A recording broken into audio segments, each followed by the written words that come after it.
1943年巴黎，纳粹占领下的街头到处是巡逻的士兵，身份文件要是过不了关，不是被盘问几句，而是直接消失。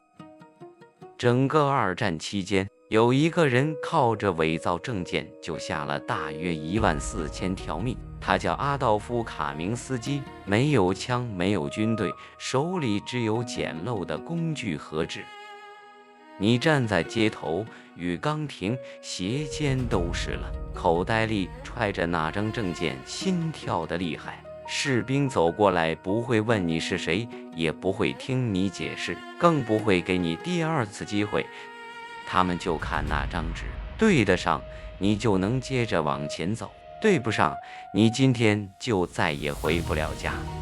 在那时候的巴黎，真假早就没人在乎了。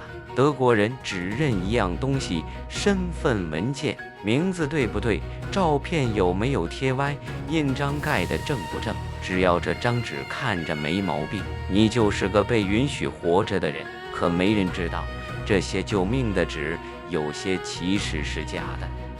就在同一时刻，巴黎一间窗户被黑布封得严严实实的屋子里，有人正在拼命复刻这种被允许。阿道夫·卡明斯基，抵抗组织里专门负责伪造的技术核心。他不是扛枪的战士，也不是发号施令的头头，他要对付的从来不是荷枪实弹的敌人，而是一套冷冰冰、容不得半点差错的审查流程。这些证件必须在天亮之前赶出来，不是1张2张，是几十张上百张，几十个人上百个人正捏着一把汗，等着这些纸来决定他们的生死。可偏偏就在这批快做好的时候，材料出了大问题。卡明斯基很快就摸清了最要命的地方，根本不是照片像不像人，而是那些藏在角落里的细节。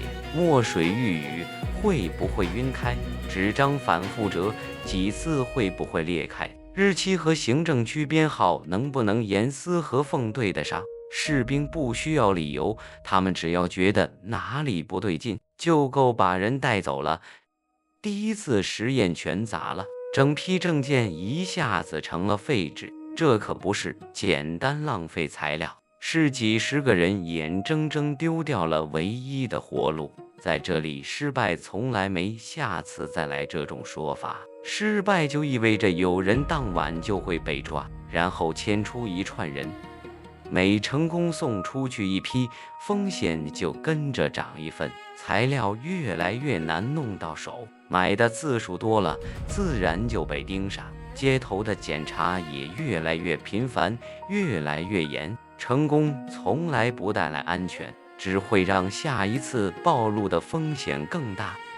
后来，警察开始搞随机抽查。没有固定路口，没有固定时间，你根本猜不到哪张证件会被多盯，哪怕1秒钟。规则彻底乱了套，变成了完全看运气。卡明斯基开始彻夜不睡，不是靠什么钢铁意志，也不是一腔热血，而是因为他只要一闭眼，就等于亲手把几十个人推向绝路。3天4天，身体早就撑不住了，手都在抖，脑子也转得慢了。可他不能停，多睡1小时，就有几十个人再也等不到新证件。到最后，只剩下2条路，要么拿着这些不靠谱的材料，硬着头皮跟时间赛跑，要么干脆停手，让整批人彻底没了指望。这2条路哪一条都有人得付出代价，他只能选一个没那么惨的。卡明斯基后来慢慢想通了一件事：纳粹根本不需要搞清楚你到底是谁，他们只相信表格印章，那些冷冰冰的编号。这套机器从来不会怀疑自己，而这正是它最大的漏洞。最危险的那一页，证件必须立刻送出去，房间外面，街道上已经能听见敌人的脚步声，一下一下敲在心上。油墨还没完全干透，边缘还带着潮气，一旦被发现，不光他一个人完蛋，整条地下线都会被连根拔掉。可偏偏就在这时候，一张证件出了问题，墨水边缘泛着一圈不正常的晕痕，肉眼几乎看不出来。可只要强光一照，肯定露馅。时间已经1分不剩，重做根本不可能。销毁还是赌一把？